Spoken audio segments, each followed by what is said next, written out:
Halos 14 na milyong pisong buwis ang hinahabol ng BIR sa dalawang kumpanyang inireklamo nila ng tax evasion. Still wonder what taxes are implemented in the country. There's the personal income tax, value-added tax, sin tax, road users tax, real property tax, and many more. Ang buong savings o perang nakaimpok sa bangko ang kakaltasan ng 20% tax sa ilalim ng bagong batas. I really then wonder who is behind not lowering the VAT. Kaya nagtataka lang ako, bakit hindi pa ito naaaprubahan? Sino po, Chair, kaya ang ayaw na ibaba ang VAT? Sa araw-araw kong pagko-commute, traffic ang tanging matinding kalaban ko. Problemang noon pa man ay nariyan na at magpasa hanggang ngayon ay wala pa ring solusyon. Ngunit hindi lang kalsada ang tila na pag-iwanan. Marami pa ring mga bata sa lansangan. Hindi dahil pinabayaan sila ng kanilang mga magulang, kundi dahil tila nakalimutan na sila ng mga nasa katungkulan. Reklamo po ngayon. Dagdagan po kahit konti lang at napakamahal po kasi ng gas ngayon. Yes ka, basta. O, paano? Hindi pa din alam kotse mo? Oo, tinatry ko kasi mag-commute to see if it'll make a difference. Kasi ang taas na ng presyo ng gas. Oo nga.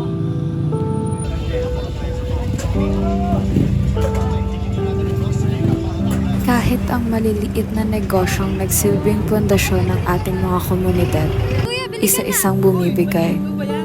Dahil ang buwis ang unang kumakain sa iyong pinaghirapan bago pa ito makarating sa pagkainan. Siya, sige, isang tubig. Kamusta na pala yung negosyo? Ayun, nagsarado na kami. Paano ba naman? Sa taas yung binabayaran ng buwis kaysa kinikita namin. Si Louie pala, kamusta? At kapag hindi na kaya dito, ang tanging natitirang opsyon ay ang lumayo. Pinupunan natin ang mga butas sa ating ekonomiya gamit ang mga pusong nahahati sa dalawang bansa.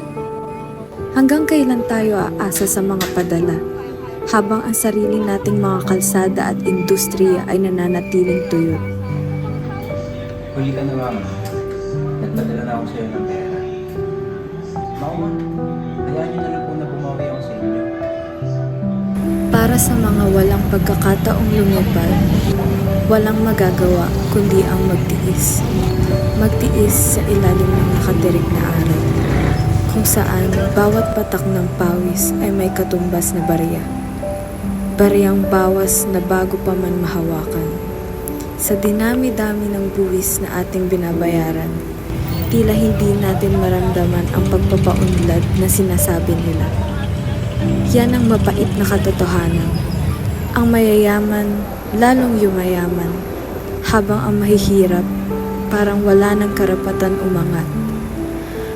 At ang mga nasa posisyon, sa sobrang taas nila, tila hindi na nila tayo nakikita. Sa araw na ito, himalang walang gaanong trapiko. Hindi dahil lumuwag ang kalsada, kundi dahil sa pagtaas ng presyo ng gasolina. Marami tuloy yung mga driver ang pinili na lang tumigil mamasada. Hindi sapat yung kinikita ko. Mahal na kasi ng bilihin ngayon. Kaya mas mabuti kung uwi na lang muna ako. Katulad ni Kuya, minsan napapatanong ako, may ginagawa po ba sila para sa bayan? O tuluyan na nila tayong kinalimutan?